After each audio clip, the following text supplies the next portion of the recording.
अपने दुखों सुखों का ताल्लुक अल्लाह से बनाए।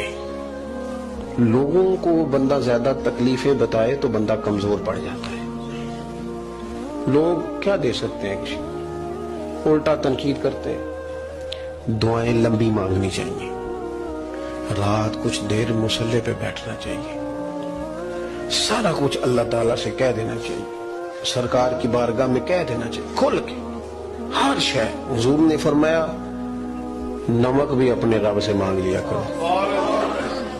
रब करीम की बारगाह में अर्ज करते सारा कुछ कह दे। अल्लाह से जो मांगता है ना वो सारा ही कह देना, तो वहां से करम भी होता है और इज्जत में इजाफा भी होता है।